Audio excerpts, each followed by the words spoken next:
Somebody once suggested, by saying that thought is a means of concealing truth, despite the fact that it's an extraordinarily useful faculty. But in quite recent weeks, we've had an astounding example of the way mankind can be bamboozled by thoughts.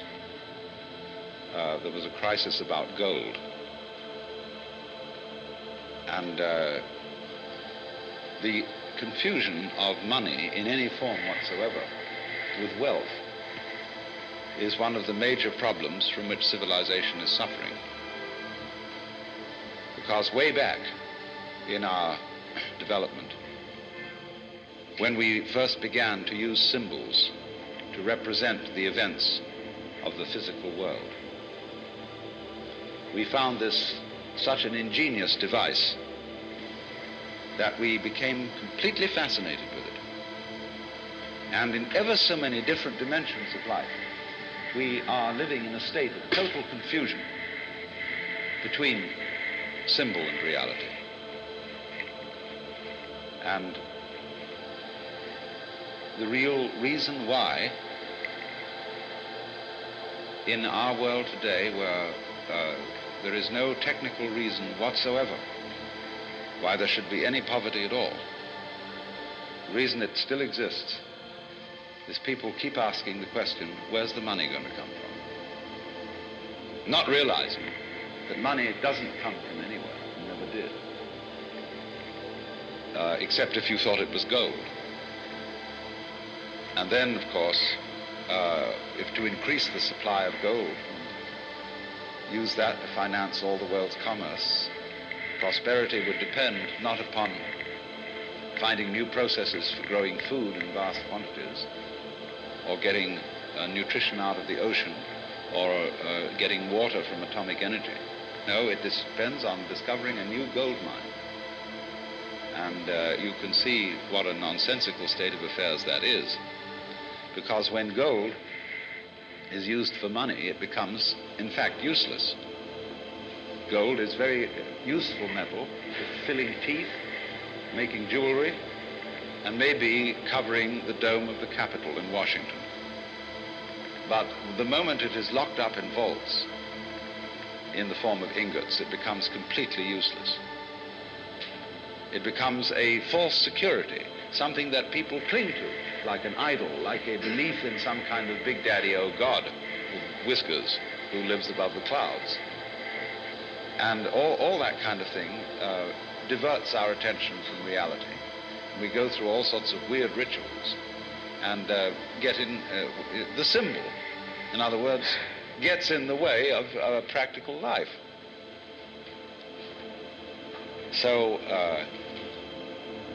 it was, you remember the Great Depression. I expect a number of you here looking around are old enough to remember the Great Depression, when one day everybody was doing business and things were going along pretty well, and the next day there were bread lines. It was like someone came to work and they said to him, sorry chum, but you can't build today. No building can go on, we don't have enough inches. He said, what do you mean we don't have enough inches? We got wood, haven't we? We got metal, we even got tape measures. He said, yeah, but you don't understand the business world. We just haven't got enough inches, just plain inches. We've used too much of them. And that's exactly what happened when we had the Depression. Because money is something of the same order of reality as inches, grams, meters, pounds, or lines of latitude and longitude. It is an abstraction. It is a method of bookkeeping to obviate the cumbersome procedures of barter. But our culture, our civilization, is entirely hung up on the notion that money has an independent reality of its own.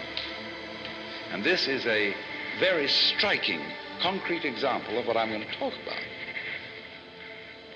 of the way we are bamboozled by our thoughts, which are symbols, and what we can do to become unbamboozled, because it's a very serious state of affairs. Most of our political squabbles are entirely the result of being bamboozled by thinking. And it is to be noted that as time goes on, the matters about which we fight with each other are increasingly abstract. And the wars fought about abstract problems get worse and worse. We are thinking about vast abstractions, ideologies called communism, capitalism, all these systems, and paying less and less attention to the world of physical reality, to the world of earth and trees and waters, people,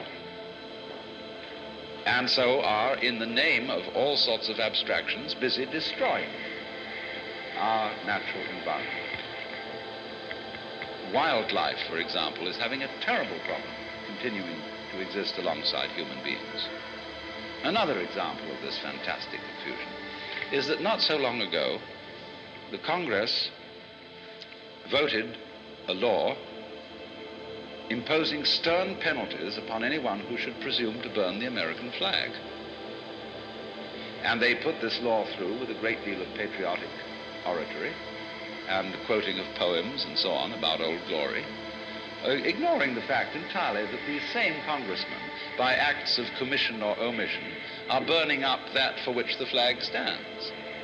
They are allowing the utter pollution of our waters, of our atmosphere, of the devastation of our forests, and the increasing power of the bulldozer to bring about a ghastly fulfillment of the biblical prophecy that every valley shall be exalted, every mountain laid low, and the rough places plain.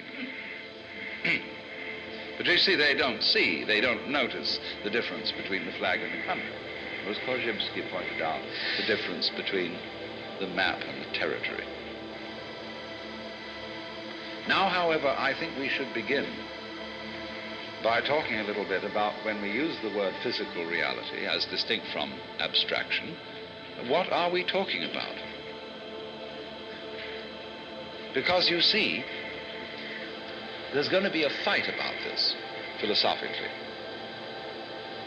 If I say that the final reality that we're living in is the physical world, a lot of people will say that I'm a materialist, that I'm unspiritual, and that I think too much of an identification of the man with the body.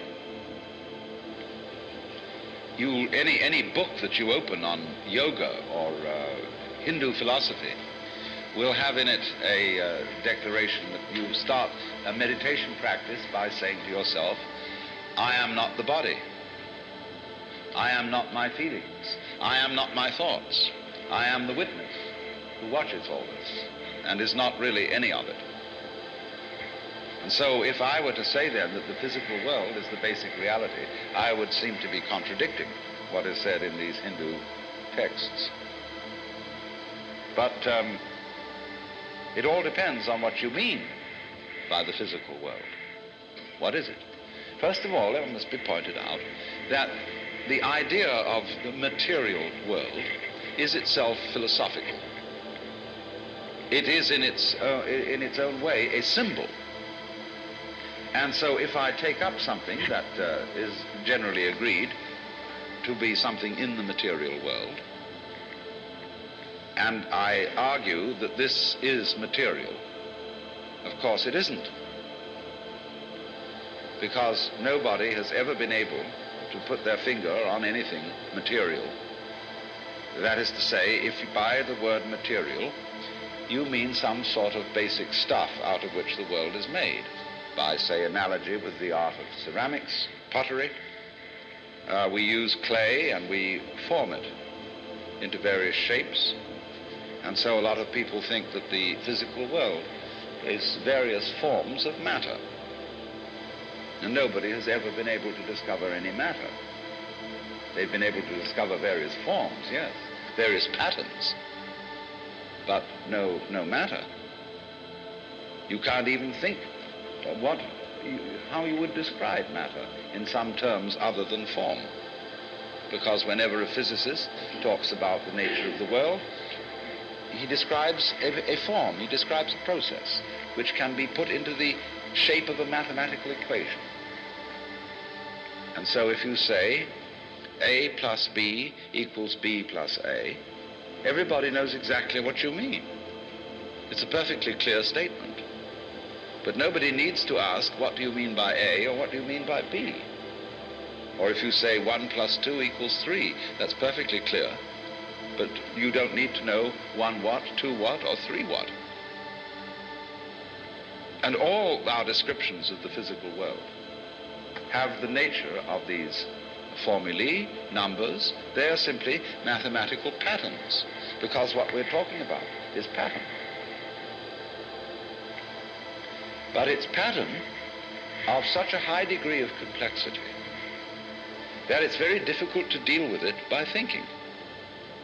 In science, we really work in two different ends of the spectrum of reality. We can deal with problems in which there are very few variables, or we can deal with problems in which there are almost infinitely many variables. But in between, we're pretty helpless. In other words, the average person cannot think through a problem involving more than 3 variables without a pencil in his hand. That's why, for example, it's difficult to learn complex music. Think of an organist who has 2 keyboards or 3 keyboards for work with his hands, and each hand is doing a different rhythm. And then his feet on the pedals, he can be doing a different rhythm with each foot. Now that's a difficult thing for people to learn to do, just like to rub your stomach in a circle and pat your head at the same time takes a little skill. Now, most problems with which we deal in everyday life involve far more than 3 variables. And we are really incapable of thinking about them. Actually, the way we think about most of our problems is simply going through the motions of thinking. We don't really think about them. We do most of our decision-making by hunch. You can collect data about a decision that you have to make, but the data that you collect has the same sort of relation to the actual processes involved in this decision as a skeleton to a living body. It's just the bones. And there are all sorts of entirely unpredictable possibilities involved in every decision. And you don't really think about it at all. The truth of the matter is that we are as successful as we are, which is surprising, the degree to which we are successful in conducting our everyday practical lives, because our brains do the thinking for us in an entirely unconscious way. The brain is far more complex than any computer. The brain is, in fact, the most complex known object in the universe, because our neurologists don't understand it. They have a very primitive conception of the brain and admit it. And therefore, if we do not understand our own brains, that simply shows that our brains are a great deal more intelligent than we are. Meaning by we, the thing that we have identified ourselves with. Instead of being sensible and identifying ourselves with our brains, we identify ourselves with a very small operation of the brain, which is the faculty of conscious attention, which is a sort of radar that we have that scans the environment for unusual features. And we think we are that, and we are nothing of the kind. That's just a little trick we do. So actually, our brain is analyzing all sensory input all the time. analyzing all the things you don't notice, don't think about, don't have even names for. And so it is this marvelous complex goings-on which is responsible for our being able to adapt ourselves intelligently to the rest of the physical world. The brain is furthermore an operation of the physical world. But now you see, though, we get back to this question. Physical world. This is a concept. This is simply an idea. And if you want to ask me to differentiate between the physical and the spiritual, I will not put the spiritual in the same class as the abstract, but most people do. They think that 1 + 2 = 3 is a proposition of a more spiritual nature than, say, for example, a tomato. But I think a tomato is a lot more spiritual than 1 + 2 = 3. This is where we really get to the point. That's why in Zen Buddhism, when people ask what is the fundamental principle of Buddhism, you could very well answer a tomato.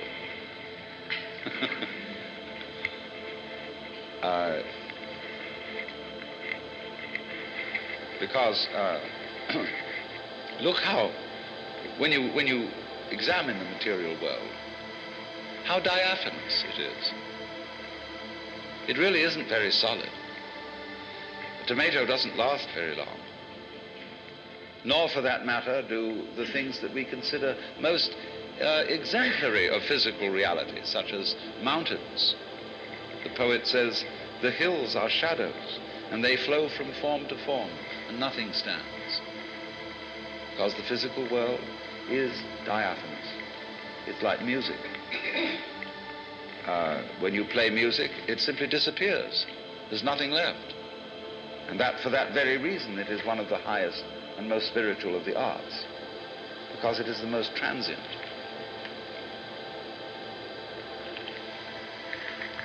And so, in a way, you might say that transiency is a mark of spirituality. A lot of people think the opposite, that the spiritual things are the everlasting things. But you see, the more a thing tends to be permanent, the more it tends to be lifeless. Nothing is so dead as a diamond. And yet, this imagery, the idea of the most mineral objects being the most permanent, and so they get associated with the spiritual. Jesus Christ is called the Rock of Ages.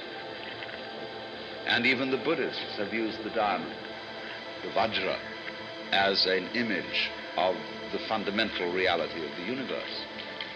But the reason why they used the diamond was not that it was hard, but that it was completely transparent, and therefore afforded a symbol of the void, which everything fundamentally is. Not meaning that there simply is nothing there, but the void means that you cannot get any idea which will sufficiently define physical reality. Every idea will be wrong, and in that sense it will be void. So then, the physical world, we can't even find any stuff out of which it's made. We can only recognize each other. And I say, well, I realize that I met you before and that I see you again. But the thing that I recognize is not anything really except a consistent pattern. Let's suppose I have a rope. And this rope begins by being manila rope. Then it goes on by being cotton rope. Then it goes on with being nylon. Then it goes on with being silk. So I tie a knot in the rope. And I move the knot down along the rope. Now, is it as it moves along the same knot or a different knot? We would say it was the same because you recognize the pattern of the knot.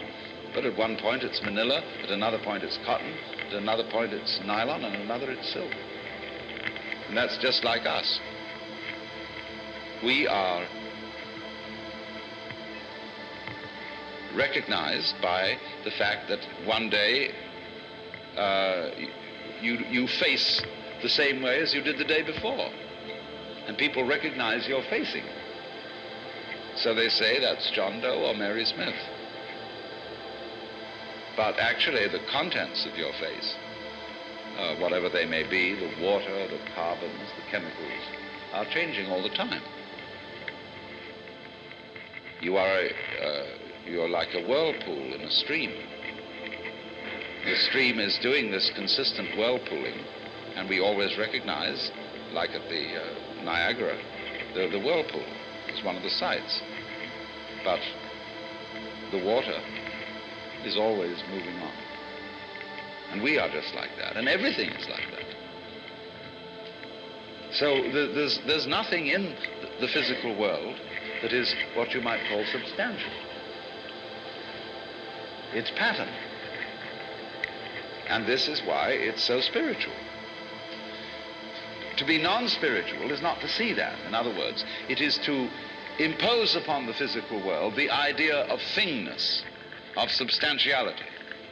That is to be, in the sense that the Hindus use it, that is to be involved in matter, to identify with the body. To believe, in other words, that the body is something constant, something tangible. The body is really very intangible. You cannot pin it down. It's all falling apart furthermore.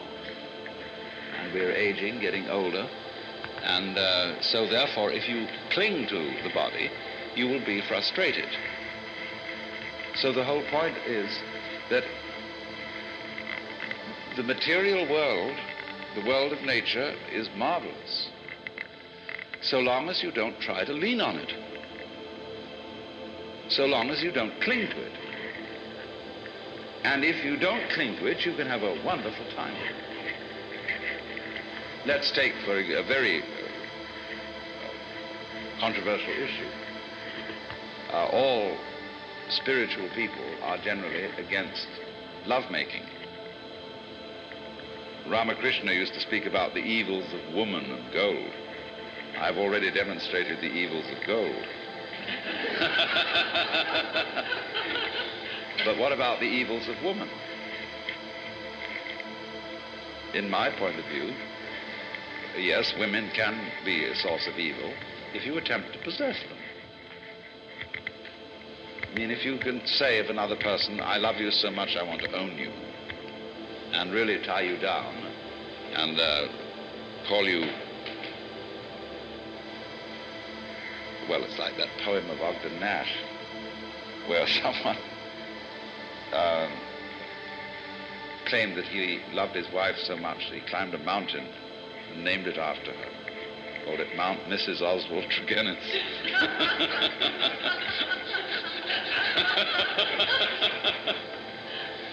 And so, in other words, if you try to possess people and you make your sexual passion possessive in that way, then of course you are trying to cling to the physical world.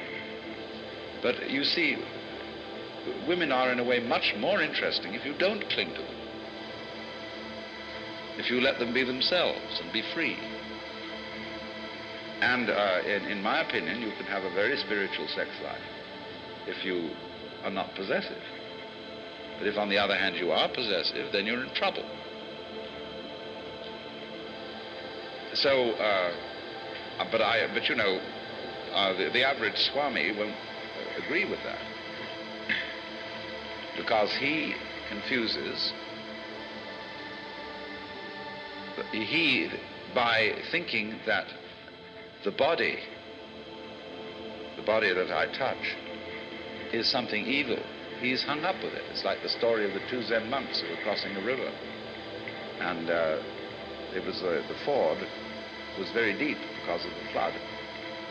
And there was a girl trying to get across. And one of the monks immediately picked her up, threw her over his shoulder and carried her across, put her down on the other side, and then the monks went one way and she went another. And the other monk had been in a kind of embarrassed silence, which he finally broke, and he said, "Do you realize that you broke a monastic rule by touching and picking up a woman like that?" And he said, "Oh, but I left her on the other side of the river, and you're still carrying her."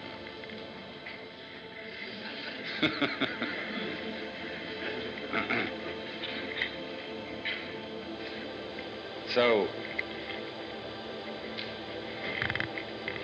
the whole question then, you see, is that even you can find this to some extent in that rather irritable saint Paul, where he speaks of the opposition of the flesh and the spirit. Now, this word sarx in Greek, the flesh, as he uses it, is really, as Berjayev points out, it's a spiritual category.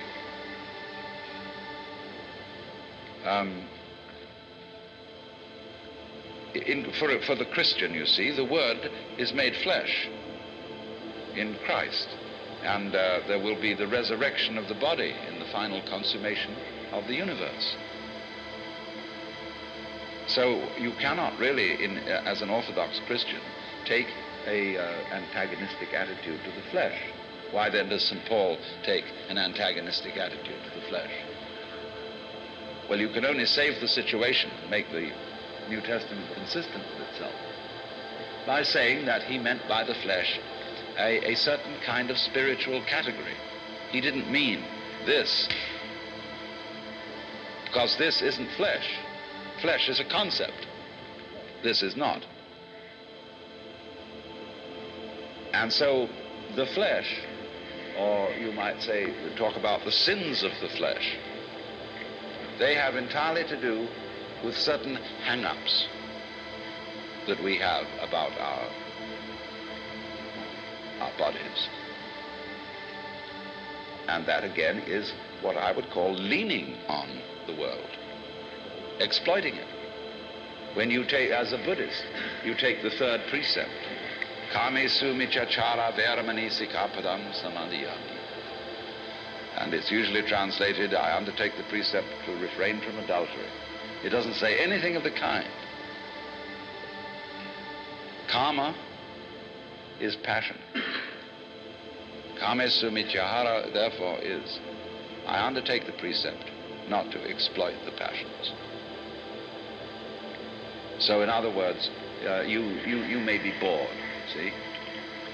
And you're feeling sort of empty and at a loose end, and you think, well, I don't know, let's go and commit adultery. Might liven things up, see? And that would be what they call in Zen, raising waves when no wind is blowing. It would be quite a different matter if, in a perfectly spontaneous and natural way, you fell in love with some woman. You wouldn't be going out of your way to get into trouble. It would be appropriate and natural at the time. Or in the same way, a lot of people, instead of saying, let's commit adultery, when they feel sort of bored, they say, let's go and eat something. And so they become fatter and fatter and fatter because they're filling the spiritual vacuum in their psyche with food, which doesn't do the job.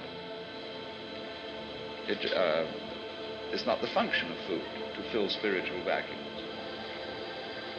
So in this way, one exploits the appetites or the passions. So likewise also the fifth precept, Sura Merya Majjapamadhatana, is the list of intoxicating substances. And it doesn't say that you are not going to take them. It says you're not going to be intoxicated by them. In other words, a Buddhist may drink but not get drunk.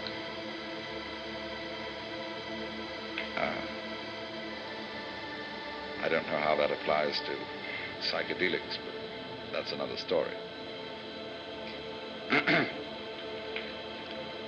So,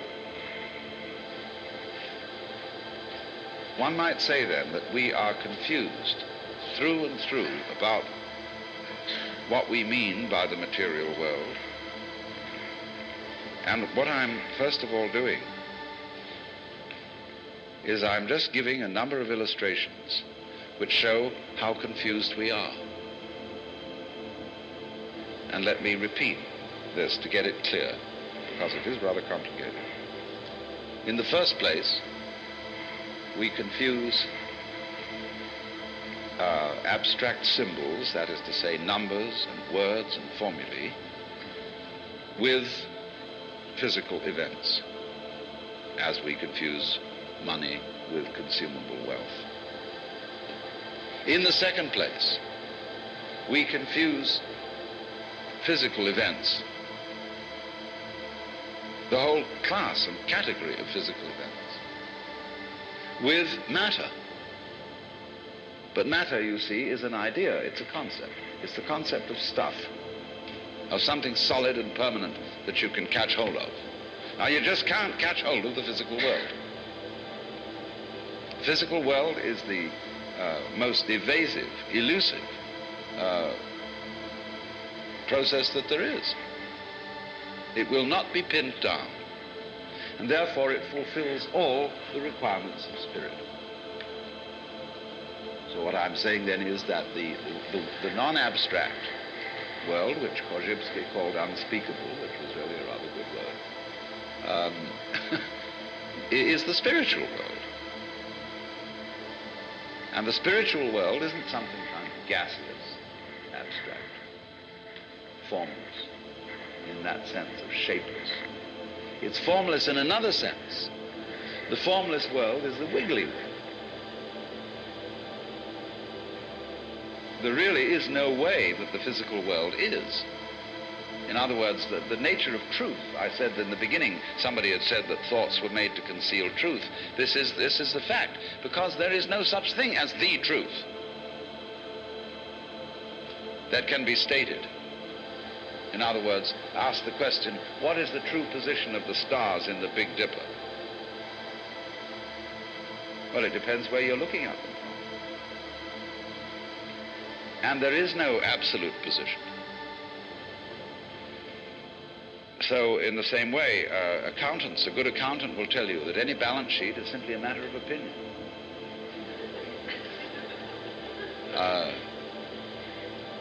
There's no such thing as the true state of affairs of a business. But we're all hooked on the idea that there is, you see, an external objective world which is a certain way. And that it really is that way. History, for example, is a matter of opinion. History is an art, not a science. It's something constructed, which is accepted as a more or less satisfactory explanation of events, which, as a matter of fact, don't have an explanation at all. Most of what happens in history is completely irrational. But people always have to feel that they've got to find a meaning. For example, you get sick, and you've lived a very good life, and you've been helpful to other people, and done all sorts of nice things, and you get cancer. And you say to the clergyman, why did this have to happen to me? And you're looking for an explanation, and there isn't one. It just happened that way. But people feel if they can't find an explanation, they feel very, very insecure. Why? Because they haven't been able to straighten things out. The world is not that way. So the truth, in other words, what is going on, is, of course, a lot of wiggles. But the way it is always in relation to the way you are. In other words, however hard I hit a skinless drum, it will make no noise. Because noise is a relationship between a fist and a skin. So in exactly the same way, light is a relationship between electrical energy and eyeballs. It is you, in other words, who evoke the world, and you evoke the world in accordance with what kind of a you are, what kind of an organism. One organism evokes one world, another organism evokes another world.